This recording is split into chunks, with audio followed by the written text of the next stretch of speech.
Our next method we are going to use is called the grouping method. We are going to use the grouping method when you're factoring 4-term polynomials only. The steps are: step 1, group the first 2 terms and the last 2 terms. You could rearrange the order, but I usually don't. I just group the first 2 together and the last 2 together. If that doesn't work, then I go back and reorder them. Step 2, factor out the GCF from each group independently. So factor out the GCF for the first 2 terms, and then factor out the GCF for the last 2 terms. If the remaining factors match from both groups, then factor out again the GCF from both groups.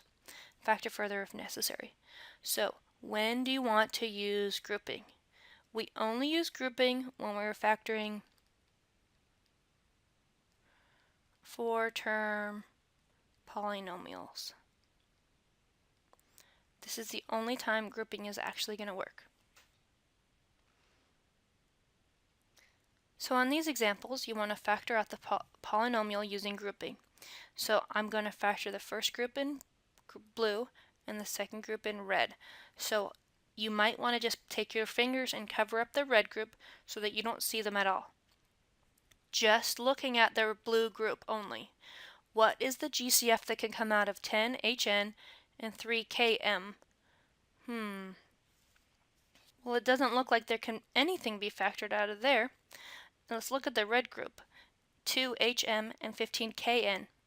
Nothing can be factored out there either. So this is one of those examples where I just take the first 2 and make them a group, and second 2 and make them a group, and it didn't really work. I can't take a GCF out of either group. So what I want you to do is rearrange this into a group that does work.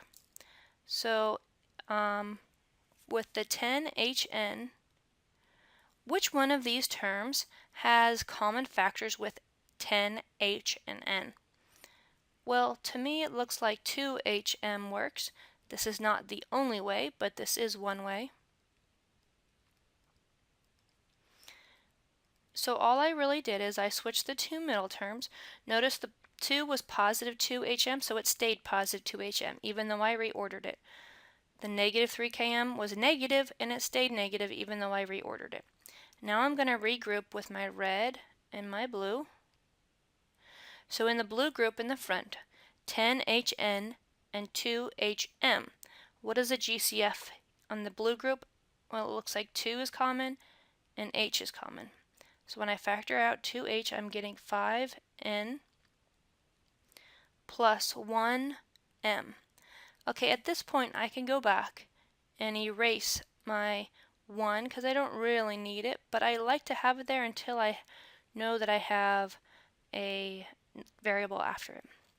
Now let's look at the red group and the negative 3KM and a negative 15KM. Now I said anytime you have a negative in front of the polynomial, you want to factor out a negative. Well, that works for groups here as well. But in the red group, the first term is negative. I want you to factor out that negative sign. The GCF between 3 and 15 is 3. And the GCF between KM and KN is K. So negative 3KM divided by negative 3K is positive M. Negative 15 divided by negative 3, that's positive 5. Kn divided by K is just N. Are these two parentheses truly equal? Well, 5N plus M and M plus 5N, they sure are, but I'm going to go ahead and take one extra step just to ensure that they are equal by rearranging one of the terms like we did in the GCF problems. So if I rearrange M plus 5N, I can get 5N plus M. Are these truly the same? Sure they are. When there were minuses in here and you rearranged it, they weren't quite the same. So just be careful when you rearrange it that you are truly making sure that they're equal before you factor them out. So now I can see that these parentheses are equal. So my next step will be to factor out 5N plus M. And when I factor that out of both of the terms, there was one long term here and one long term here, what do I have left? Well, I have left 2H on the first term, and on the second term I'm left with minus 3K. This is the factorization of my original polynomial. If you have room to work it out on your paper, you can distribute this polynomial and truly make sure that it distributes out to the original problem. On my next problem, I always just take the first two as one group and then the second two as one group until it doesn't work like we did before and we had to rearrange. But I'm pretty lazy, I just group the first two just to see if it works. And most of the time it does. So I have negative 42 and positive 6. The GCF there looks like negative 6. I have to factor out the sign of the leading coefficient of each group. So this leading coefficient is negative, so I have to factor out a negative. So between the x's, I have x squared and x squared. I can factor out an x squared out of each. And between the z's, I have z cubed and z squared. I can take out a z squared of each. Again, I'm looking for the lowest coefficient. Negative 42 divided by negative 6 is positive 7. X squared divided by x squared is 1. I don't need to write it because I already have a 7. Z cubed divided by z squared is z.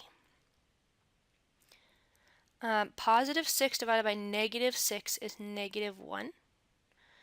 X squared divided by x squared is 1. I don't need to write it because I already did write 1.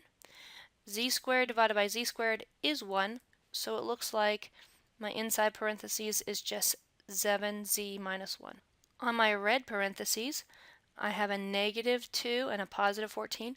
But because my leading coefficient of the group is negative, I'm going to factor out a negative. And between the variables x z cubed and x z to the fourth, I have an x in common and z cubed common. So negative 2x z cubed divided by negative 2x z cubed. A negative divided by negative is a positive. 2 divided by 2 is 1. X divided by x is 1, so I still have the 1 there. Z cubed divided by z cubed is 1. I still have the 1 there. Positive 14 divided by negative 2, that's negative 7. X divided by x, that's 1. Z to the fourth divided by z cubed, well, that's z.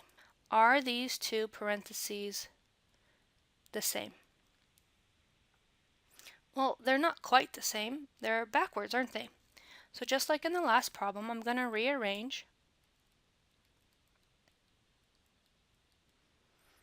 I like to have the variable in front, so I'm going to keep the first one the same in the blue, but in the red, I'm going to rearrange to have the negative 7z in front and the positive 1 in back.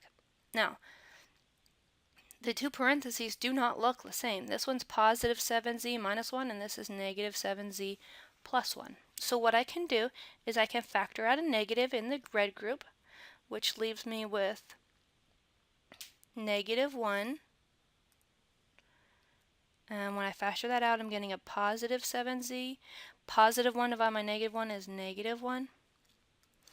Now I still have that being multiplied by all of the other red terms, which really gets me a negative times a negative, or a positive 2x z cubed. And the blue stays the same.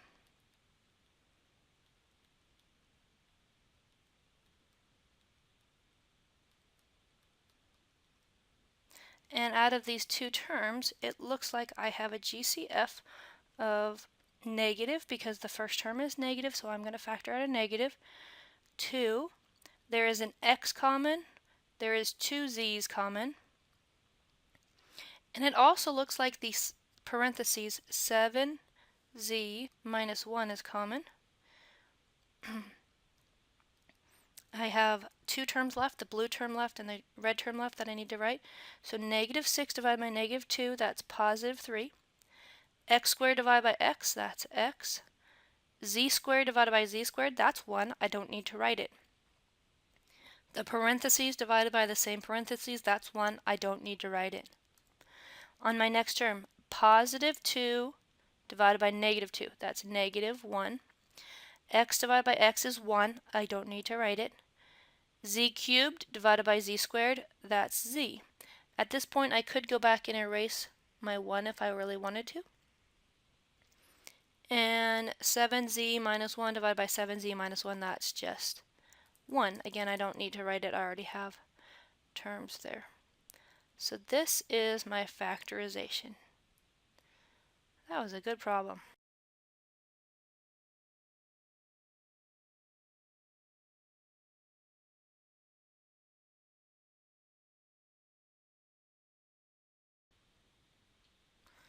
On my next problem, I have the first two in my blue group, the second two in my red group. So I have x squared common in both of the terms in the blue group, which leaves me with x plus 8 in the parentheses. In my red group, notice my first term in the red group is negative, so I know I'm going to be factoring in a negative. The GCF between 5 and 40 is 5. And what do I have left on the inside? Negative 5x divided by negative 5, that's positive x. Negative 40 divided by negative 5, that's positive 8. Are the two parentheses the same? Well, they sure are. So I'm going to factor out the x plus 8. And what do I have left? Well, I have x squared minus 5. There's nothing else that can be factored out of either of these, so we know we are completely factored. In my next problem, I'll take the first two and make them the blue group, take the second two and make them the red group. In the blue group, I have a GCF of, well, nothing between 7 and 21 other than 1. I'm not going to take a 1 out of a GCF, that's not necessary. Between x and x, there's a GCF of x, and between y cubed and y, there's a GCF of y. So what do I have left when I take out an x and a y? Well, in the first term I have 7, x divided by x is 1, I don't need to write it. Y to the third divided by y is just y squared, minus 20 divided by 1, well that's just 20. Xy divided by xy, that's 1, I don't need to write that. On the red group I have positive 2 and negative 70. Because the 2 is positive, I'm going to be factoring out a positive. Please write that positive sign there. Normally you don't have to factor out a positive sign, but because it's the second group, you do need to put a sign there. Otherwise it would mean multiply, and that's not actually true. So make sure you put whatever sign you're factoring out of the second group, you need to write it even if it is a positive. The GCF between 2 and 70 is 2. The GCF between y cubed and x squared y is just y. So that leaves me with y squared minus 35 x squared. Now, are these two parentheses the same in the blue group and the red group? 7x squared minus 20 and y squared minus 35x squared. No, they're not even close at all. They're not off by a negative. They're not, I didn't just forget to factor out. They're way, way off. There's nothing that I can do about that. I need you to understand that this is not my fault. Okay? We tried it. We tried the first two terms together. We tried the second two terms together. It just didn't work. So what I'm going to do is I'm just going to take my 4 terms and rearrange them in a different manner. So I get to decide which way I want to rearrange them. So I'm going to start with the first term, 7xy cubed. And I want you to pick another term that has at least something in common. To me it looks like the 2y cubed, that both of them have y cubed. So let's go with that. And then I'm going to put the next two down in either order, really. At this point, I'm not sure which order is better, so I'm just going to guess. So I'm going to group the first two in blue, and the second two in red. In the blue group, it looks like I can factor out a y cubed. And I'm left with 7x plus 2. In the red group, I can factor out a negative, because the first term is negative. Out of 20 and 70, I factor out a 10. Between xy and x squared y, I can factor out an xy. And that leaves me with negative 20 divided by negative 10, that's positive 2. Xy divided by xy, that's 1. Negative 70 divided by negative 10 is positive 7. X squared y divided by xy, that's x. Now these two parentheses look the same, but just to make sure, I'm going to rearrange them to have the x in front. So the blue terms stay the same, but in the red, I'm going to rearrange them 7x plus 2. The two parentheses now truly are the same, 7x plus 2 and 7x plus 2. So I'm going to factor out the 7x plus 2. And what do I have left? I have the blue y cubed, and in the red I have minus 10xy. And I'm done, right? Oh, so close. I'm almost done. Here's the reason why before I might have been done, but I'm not done on this particular problem. 7x plus 2, there's nothing else that can be factored out there. That's completely factored. But on the second term, y cubed and 10xy, do you see how they both have a y in them? So because they both have a y in them, I'm going to factor out a y, which leaves me with y squared minus 10x. And that purple 7x plus 2 is just going to stay the same. At this point, now I am truly 100% factored out because y can't be factored anymore, 7x plus 2 can't be factored anymore, and y squared minus 10x cannot be factored anymore. Now I am completely factored.